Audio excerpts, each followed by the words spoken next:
Assalamu alaikum. Welcome back to the YouTube channel. My name is Furkhan Dandia, and I'm also a therapist. And in today's video, I will be talking about something I reflected on in the past, and it's really around the psychological depths of hell and the price we have to pay for unjust acts. So I started reflecting on this, and it was also a result of an episode I had done on my podcast a while ago with a mother who's had tragically lost her daughter in a school shooting. This was in 2018. And this mother's story is not only inspirational because of how she overcame the grief from the loss of her daughter, but she was also able to find meaning and a sense of purpose in her grief. Her mission was to let her daughter live through her nonprofit initiative, which was really around making our schools safe. And through her perseverance, she has continued to work with schools to ensure teachers and students are equipped and that more actions are in place to prevent such horrible incidents from happening again in the future. Now, I've also spent a lot of time highlighting the power of how people find meaning under significant life challenges and adversity. So another thing that stood out to me and something this mother and I touched on in our episode was this philosophical debate about why these incidents occur. What is going on for the individual who chooses such an action? And there's been considerable research and focus in analyzing the psychological implications of what is going on for these individuals. There's a more profound sense of nihilism and suffering that I wanted to expand on. And I had the opportunity to read through Dostoyevsky's classic book, Crime and Punishment. And I was also having conversations with people regarding purpose and how we can empower our youth with a sense of meaning in their lives, which can mitigate many mental health challenges that we observe in society today. However, Raskolnikov, who's the main character in Crime and Punishment, he justifies to himself that he can murder for the betterment of society. Now, what drives him to the conclusion is a complete loss of purpose, as his financial situation forces him to quit school and he loses that sense of purpose. So he's mired in this nihilistic view of life, and he convinces himself to commit this murder. Despite getting away with the murder and someone else taking the blame, Raskolnikov suffers miserably. He's depressed.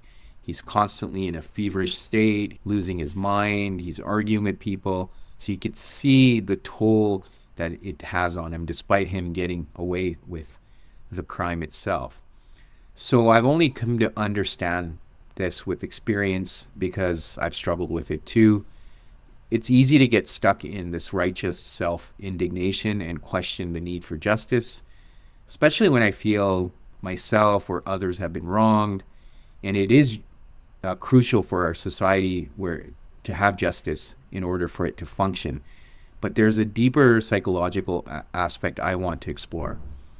I was asked by another podcast host recently if I believe in hell, and I really had to pause to truly answer that question because it's not a simple yes or no. I've also spent time reflecting on the psychological impact on individuals living with themselves. So whether or not one believes in hell as a place where one goes after death, depending on one's actions, that's very individual specific and belief oriented. The concept itself is so complex that we cannot fully appreciate it. But I've also come to understand and believe that we can create hell in our existence in this world through our actions and thoughts. So beyond justice, an individual has to live with their actions and conscience, which can be a form of punishment. How does that show up? That's shown up in that how Raskolnikov experiences it in the story there in Crime and Punishment. And ultimately, he finds salvation when he finally chooses to turn himself in and find meaning from his experience in solitary confinement. I have found this concept profound and have contemplated it for a long time. Like many concepts of scripture, I feel the idea of hell has been taken out of context. We often end up condemning each other to hell from a place of judgment, moral indignation, and feeling that we are above others in our actions. However, in the Islamic tradition, it is taught that outside of murder, the human intellect cannot discern what act or behaviors worthy of punishment. So this reminder is another form of humility, which we must consider, that we are not intelligent enough to make such a judgment call. There's also a significant source of criticism when it pertains to the religious idea of punishment and hell. Now, the Quran constantly provides a reminder of what this punishment looks like. It also offers the mercy and opportunity for forgiveness. The profundity of answering for our actions and returning to our Creator is captured in Surah An-Nur. This is the 24th surah of the Quran. And I will read out the ayahs in the English translation from ayah 39 to 42. As for the disbelievers, their deeds are like a mirage in a desert, which the thirsty perceive as water, but when they approach it, they find it to be nothing. Instead, they find Allah there in the hereafter, ready to settle their account, and Allah is swift in reckoning. Or their deeds are like the darkness in a deep sea, covered by waves upon waves, topped by dark clouds, darkness upon darkness. If one stretches out their hand, they can hardly see it, and whoever Allah does not bless with light will have no light.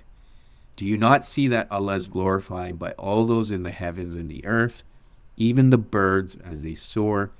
Each instinctively knows their manner of prayer and glorification, and Allah has perfect knowledge of all they do. To Allah alone belongs the kingdom of the heavens and the earth, and to Allah is the final return. Yet, Allah's mercy is also at the forefront here in Surah An-Nisa. Again, this is the 4th surah, and I'll read a couple of ayahs from the surah also in English. Whoever commits evil or wrongs themselves, then seeks Allah's forgiveness, will certainly find Allah all-forgiving, most merciful. And whoever commits a sin, it is only to their own loss. Allah is all-knowing, all-wise. So the idea that one cannot get away with anything is beautifully captured in these verses, especially of Surah An-Nisa, that one who sins does it to their loss. Therefore, every action, every word, and every interaction we expose ourselves to has so much meaning. So how do we become more mindful and pay attention to every detail, knowing that even if we miss the mark, we will find Allah all forgiving? I hope you enjoy this video. If you did, please subscribe or share, and I will continue to talk about various things I'm exploring from an Islamic perspective as well. Thank you again.